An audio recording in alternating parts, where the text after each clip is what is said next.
अस्सलाम वालेकुम। आज जो मैं आपके साथ शेयर कर रही हूँ वो है होममेड चॉकलेट मिल्क शेक, बिल्कुल रेस्टोरेंट स्टाइल में। सबसे पहले हम इंग्रेडिएंट्स नोट कर लेंगे।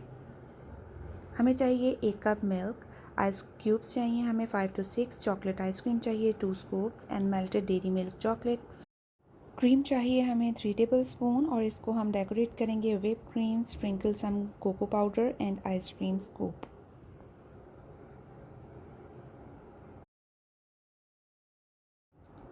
ब्लेंडर लेंगे, इसमें हम दूध ऐड कर देंगे और साथ ही हम इसमें 5 to 6 जो क्यूब्स हैं वो भी ऐड कर देंगे।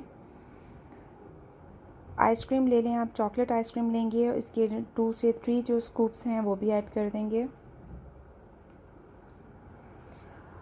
और इसमें जो मेल्टेड चॉकलेट बताई है मैंने, एक बार लिया है उसको मैंने मेल्ट करके और वो भी मैंने ऐड कर दी है।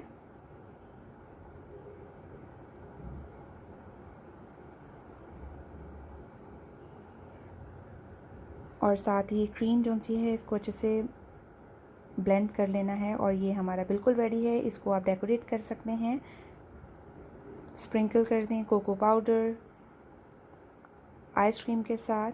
बहुत ही डिलीशियस है और रेस्टोरेंट स्टाइल में है और आप इसको इजीली घर में बना सकते हैं with in 5 minute. You must try this recipe, it's a killer flavour. और अगर आपको मेरी ये रेसिपी अच्छी लगी है तो please like and share and subscribe and press the bell icon that you never miss my video. इसके साथ ही मुझे दीजिए इजाज़त। अल्लाह हाफिज़।